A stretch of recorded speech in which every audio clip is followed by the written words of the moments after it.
It is cold outside. We have grown up throwing and catching fish on a jerkbait before Livescope and with. And we're about to go into depth how we caught fish with this to help you go out and catch fish in the winter with board facing or without. Got my man Cannon Harmon here. What's up, man? I'm glad you're back on the channel. It's been a while. It's been a while. And he has been right now rolling out here, guys, in the winter series. Y'all got y'all won a tournament in the fall at Ouachita, but y'all had a couple second places out here on Hamilton and finally got a dub. Yeah, we did.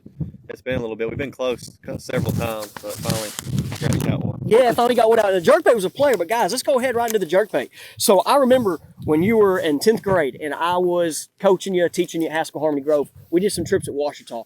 And guys, this was 2017. Livescope didn't exist for us. I mean, Stetson Blaylock and Josh Jones might have had it, yeah, but we didn't. And I remember us going out and throwing and catching fish on the jerkbait. Oh, yeah. And so before Livescope, man, like what were some things that you looked for? Because you were that was one of the baits you had a lot of confidence with, and you kind of went with it. Just what were some things you were looking for? I love throwing a jerkbait. A lot of times I would target stuff by deep water, you know, brush piles by little drops or by drops. It's fishing right by creek channels. Bluffs was really good. I love fishing bluffs with jerkbait. That was one of my favorite ways to catch them. Yeah. Now, Ouachita, guys, what I like to do, okay, and he caught them more shallow. That's one thing I learned from Ken. He was catching a little more shallower, like those shallow areas near deep water. And I had some trips, and one of my big fish, James, has been on the channel, caught one big fish, like throwing a jerkbait in the dirt. Like I was like throwing a jig and something. He threw it up there in the dirt. But like, well, what I did was throw like these bigger rogues on timber flats, like 20, 30 foot. Yeah. Timber flats. We're trying to find the ditch out there, throwing this thing. And I remember trying to get this even almost to hit the trees, hit the standing timber, and jerk it off to get a reaction strike. And that was pre-Livescope. But now with Livescope, it's changed the game. It's changed. Because I remember you were kind of, before it was real big around here, you were kind of on that cutting edge of it before. I was on the fish that people were catching fish on a minnow, but I was throwing a jerkbait, targeting those high suspended fish that are just out there roaming around timber. And I was throwing a jerkbait on them. And when they'd see it from 20 foot and just shoot up and eat it.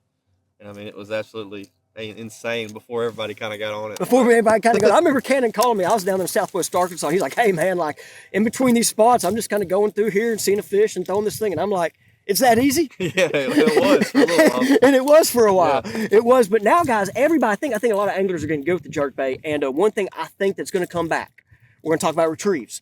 One thing I think that's going to come back to help you guys out watching this today is the slow retrieve.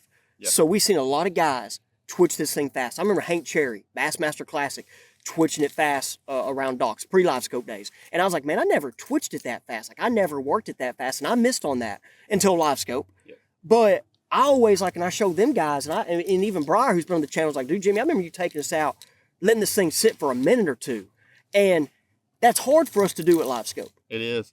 And I think what's changed with Livescope, with the jerkbait, is not necessarily how we've used to retrieve it before, but letting the fish see it. I think a lot of times the fish never see it, and then you have to work it slow to get there. Eventually, they're going to come by and see it, and once that fish gets keyed in on it, that's when you need to speed it up. That's what Livescope has taught us is, you know, we don't have to work it as slow as we thought we used to. It's just the slow approach to maybe that fish is kind of lethargic and he doesn't want to just chase down the bait. Yeah. But when he gets really keyed on it, he does want it quick and burned away from him. Yeah, which is interesting. But one thing, guys, I want to try to do this year with these jerkbaits, we're going to talk more about areas, and we're here later in the video. I should have said it earlier. We're gonna go on the water and talk about it, and we're gonna talk about different ones. Really quick, guys, look what we have here. Snow falling down here in central Arkansas. And let me share with you today, this video is brought to you by Saco Roofing Company, guys.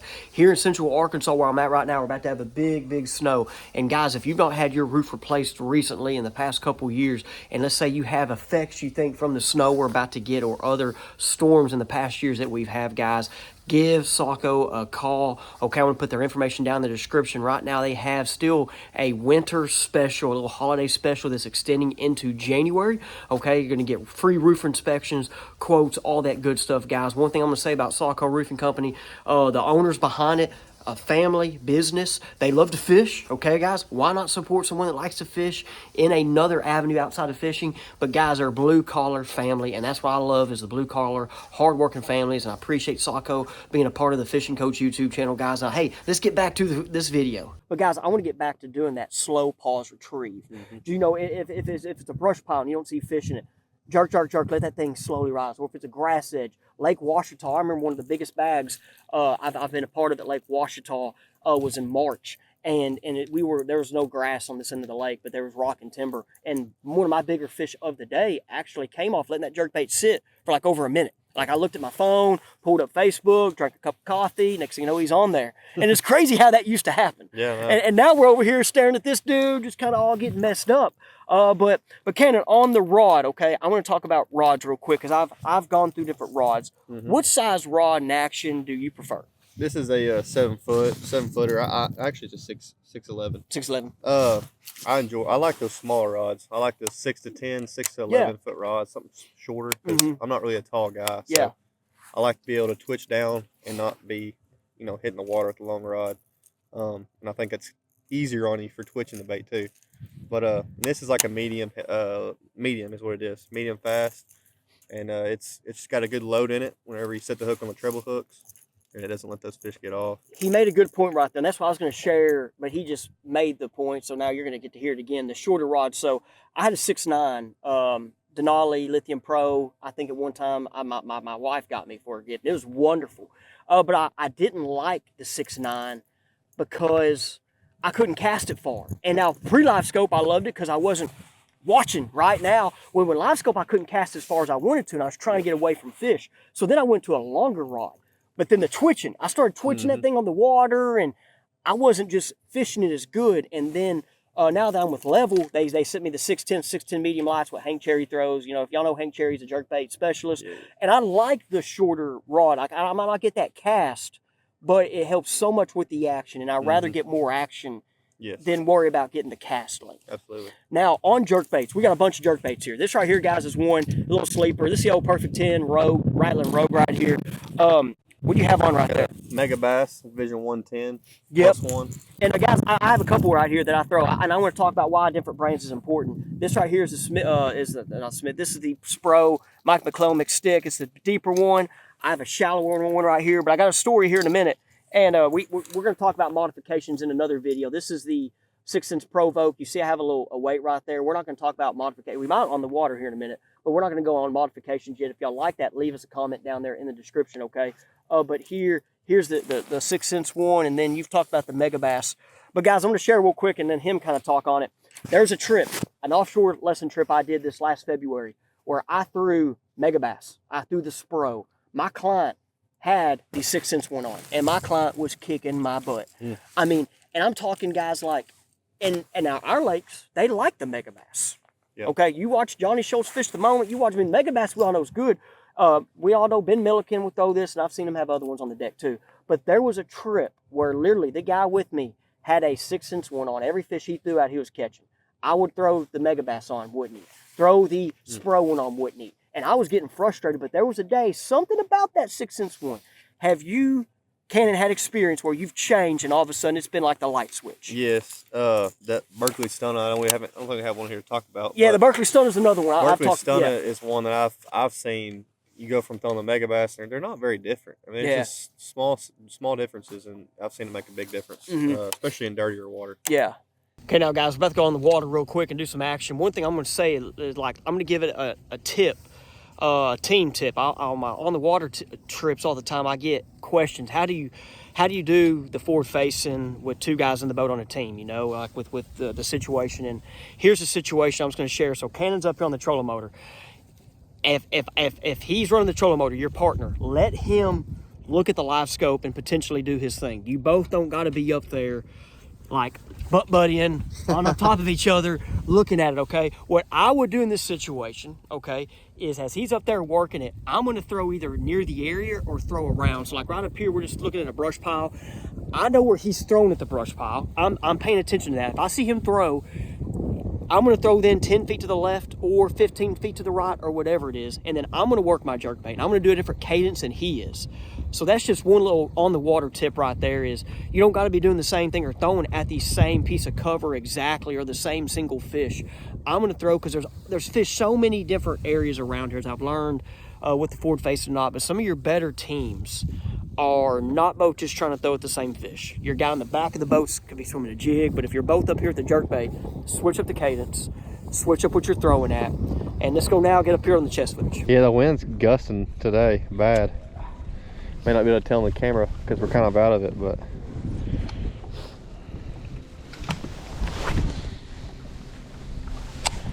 So as Cannon's doing his thing, I'm just going to be throwing around.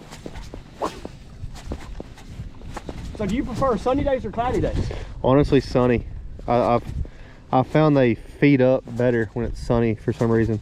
On the jerkbait. It seems like, yeah, it's a lot better on sunny days. What size line do you like to use? 10-pound test. I like throwing that 10-pound test and 12. It doesn't really matter that much, I don't think. I throw it on the 10. I like the 10. Probably because of Lake Washita. I like to fish that clear area of the lake. Back up a little bit, get close to him.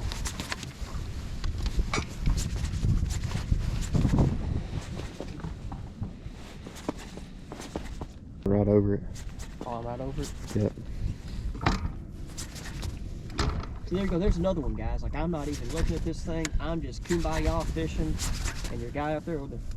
Is that you there? Yeah, that's you right there. Oh, dang. Yeah, I got this 10-foot one. Now I'm doing the old uptake. They're right there for me.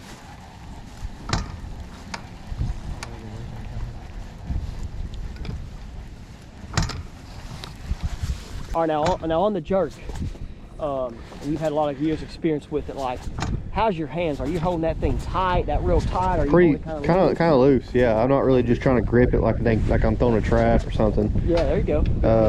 I'm kind of just loosely holding it where I can kind of, and just little twitches. Really, the mega bass, you'd be amazed how much that thing likes to dart around with you just barely hitting it.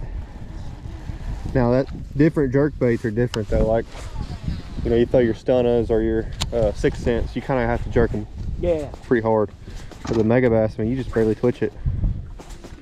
What's your biggest bass on the old jerk bait? I caught a 5-pounder on Washita on it. I think that's probably my biggest that I've caught on it. That's a big one for down here. I was thinking of my biggest one too. Oh, there's a giant coming up my jerk bait right now. Don't you go ahead and catch one. my gosh. Don't you go ahead and catch one. You got it? That's a big one too. My man catching them on camera. No net penalty. I got it.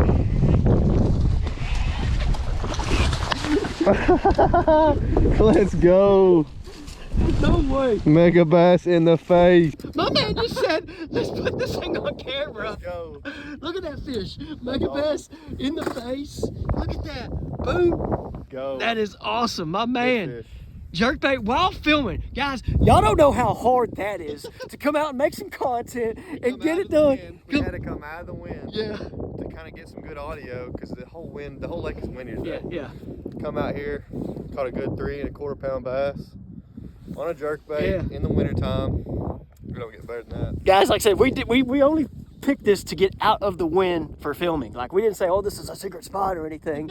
All right, guys, appreciate you. We're gonna end on that one. We got another video we're about to film. And it's in the content world, no reason to keep catching them. And like I said, I'm all about just boom, getting y'all to the point. Thank you, Cannon, for being on. Sir. And if y'all like Cannon on the channel, would like him back, leave me a comment, okay? Appreciate you guys. Now we're gonna go in the Faith Juice segment. What's up, guys? Welcome to the Faith Juice segment, part of the episode. I don't have my tripod, so I'm holding my phone right now with my tripod at the boat show, guys. And hey, gonna share for the Faith Juice segment. I'm gonna share a little bit of what my devotion was this morning, okay? And it's something I kind of talked on before, but there's some things I know we can talk about, and it's still, as men and ladies, but I know men, which watch most of this, we can't hear things enough. So what I'm going to read real quick, I'm going to read this verse, Matthew 6:19-21. Don't collect for yourself treasures on earth where moth and rust destroy and where thieves break in and steal. But collect yourself treasures in heaven where neither moth nor rust will destroy and where thieves don't break in and steal. For where your treasure is, that where your heart will be also. And this is kind of talking about, like, and in the devotion, how it kind of went down is, on your possessions and your things you have, do they own you or do you own them? And then also it was pointed out, do your things, your toys, your things, this, that, do they control you or do you control them? And it can also go into money, and it can go into other stuff. But where's your mind at, and how are you with it? And this just kind of, you know, where we kind of get with is there's a lot of people that I always say kind of live like the keeping up with the Joneses as it's called, where you try to live beyond your means to keep up with people, or try to just, you know, there's so many different ways to do it. So just guys, just kind of ask yourself, if you're in that situation where like, hey, is there something I can cut back, or do I own my possessions? I know, guys, for me, for example, man, like I've always been a little bit of a guy that likes to be more tight with money, but then as I've gotten older, I've kind of like, hey, I might die tomorrow. You know, and I've always been a person that's gave it, or if someone's in need. Like I know with me with FCA right now, Outdoors, Fellowship Christian Athlete Outdoors, I fundraise my salary. And we're about 70% there, by the way, guys. If you want to hear more on that, how you can help out, just send me a message. I'm all about it. You know, and it could be monthly donations, and that's what I'm doing right now with that. And guys, I remember being younger, like starting teaching, and my wife's in school. I mean, I had someone do a ministry opportunity and asking. I mean, it was easy for me to give it out. So I was always a person, like with my money, what I'm getting to is I would give in need, but I would not spend on things. And then like you see this truck right here, like, I mean, I got this truck now, and this was one of like the first things that for me that I kind of splurged on, but it was a 4-year-old truck, and it wasn't crazy high, by the way. And this all came with it too, which is why I got it. But like my other truck I had was for 8 years, and it's been paid off for like 5. And it was an old truck. I got it when it was 7 years old, and it was 15 years old, and I got rid of it. And this one's 4 years old, and like I said, it's kind of like my first big splurge kind of gift. A splurge gift. It's not a gift. It's just a possession for me, okay? You know, and I know, like guys, you see on the YouTube channel, I mean, I'm in an older boat. I mean, there's a lot of reasons for that. And here it is right here. I mean, I had the newer boat. But guys, just for me, I always kind of thought about like what I had and then the debt, okay? And so just for you, everybody's different, but for you, are you owned by your possessions, or do they own you, okay? And it's something I know is tough to talk about at times, but I know for me right now, I got a pretty nice house, really nice house. Very thankful and blessed to have this house. I have a wife that gets to work 2 days a week and makes good money, but she can stay home with the kids. And that's one thing we've done with our budget is we decided right now to not do full-time daycare for 2 kids, but for us to make our jobs allow us to watch them while the other one works. So for me, it's fishing, editing, content making, going to be FCA Outdoors, and for her, she's now kind of going back to work where she can work in a pharmacy 2 days a week, but she didn't work for 8 months. So, guys, where you out in your budget? Okay, if you need any help with it, shoot me a message. But the whole thing today was, do your possessions own you, or do you own them? Okay. And there's more to it than just like literally owning. There's more than just owning the bank. But think about it, guys. So appreciate you guys coming to the Face You segment. Hey, come back to the video this upcoming week. What's this video's Tuesday? Thursday's a fishing report. And then Friday, we got another cool video.